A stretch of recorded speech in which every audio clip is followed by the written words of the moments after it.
Bismillahirrahmanirrahim. Assalamualaikum warahmatullahi wabarakatuh. Perkenalkan, nama saya MF Syah. Saya akan menjelaskan paparan materi yang pertama, yaitu Ayatullah Khomeini. Yang pertama adalah tentang biografi beliau, masa kelahiran beliau. Nama asli beliau adalah Ayatullah Ruhullah Khomeini. Beliau lahir di Khomein, sebuah desa kecil di Iran. Imam Khomeini lahir bertepatan dengan hari ulang tahun kelahiran Fatimah Az-Zahra yang merupakan putri dari Rasulullah SAW.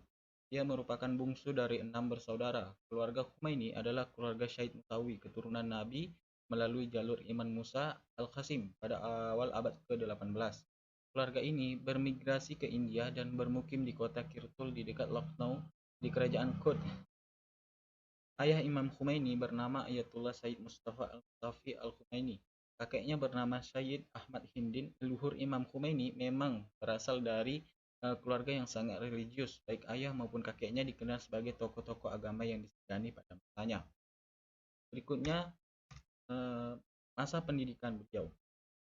Adapun nama guru-guru beliau yaitu yang pertama Ayatullah Aka Mirza Muhammad Ali Adib Tehrani. Yang kedua Ayatullah Aka Mirza Sayyid Ali Yastrib Kasyani Yazdi. Yang ketiga Ayatullah Haj Sayyid Muhammad Taqi Kawansari.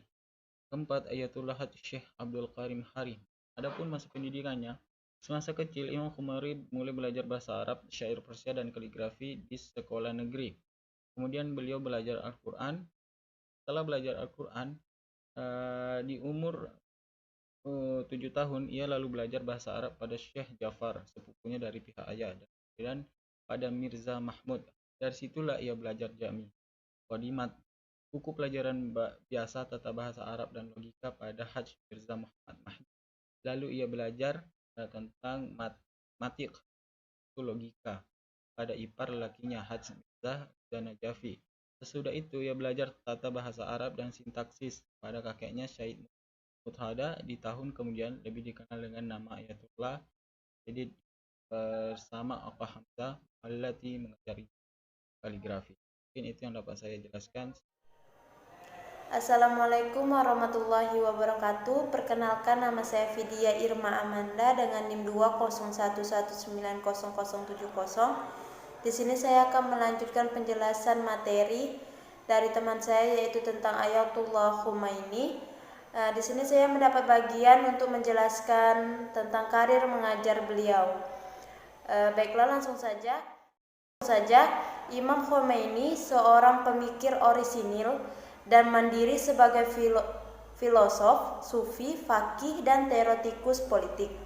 Sepanjang karir mengajarnya, ia berusaha melatih murid-muridnya untuk berpikir mandiri dan berkembang sebagai peneliti sejati. Saat mengajar di tingkat Dars-e-Kharij dalam ilmu fiqh dan usul, beliau kecewa bila tak ada pertanyaan atau keberatan yang diajukan dari murid-muridnya. Beliau mendorong murid-muridnya untuk memandang setiap pendapat secara kritis, tak peduli seberapa tinggi otoritas yang mengajukan pendapat itu. Dalam kuliahnya, sementara beliau menyebut para fiqh dengan rasa hormat dan respek, beliau menguji pandangan mereka satu demi satu dengan kritik tajam dan kemudian menyatakan pendapatnya yang didukung oleh argumen-argumen yang kuat dan matang.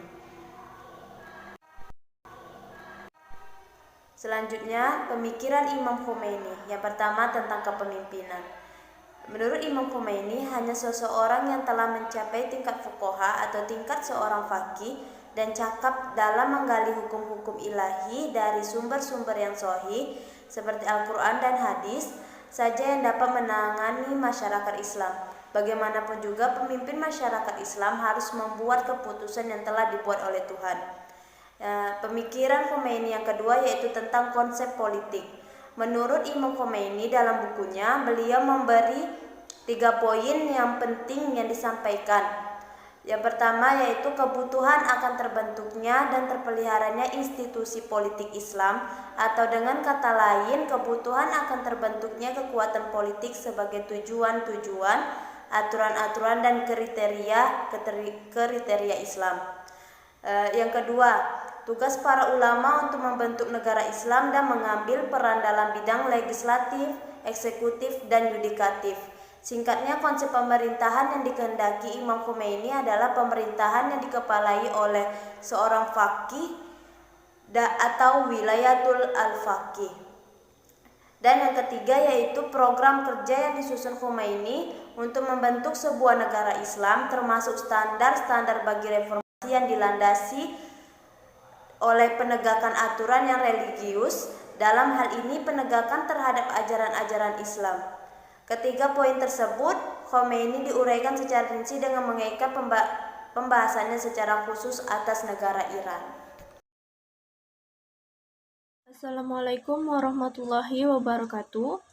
Saya Meliana Agus Rahman dengan NIM 2011973. Di sini saya akan sedikit menjelaskan tentang pemikiran Ayatul Khomeini tentang demokrasi dan pendidikan akhlak.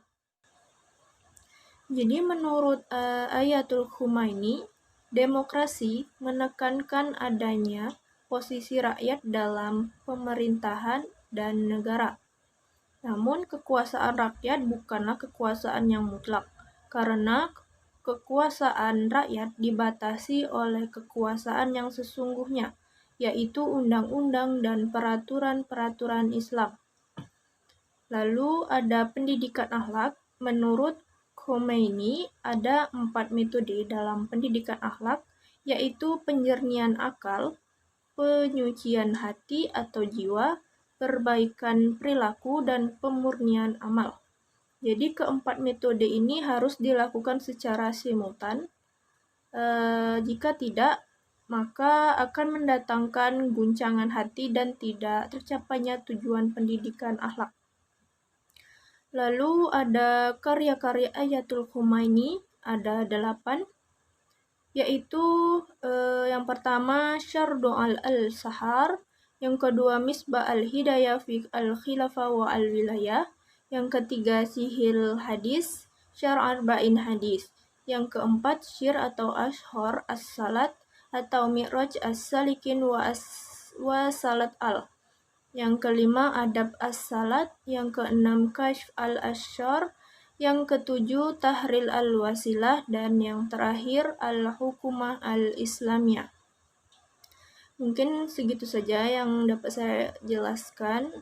Apabila terjadi kesalahan, mohon dimaafkan. Wassalamualaikum warahmatullahi wabarakatuh.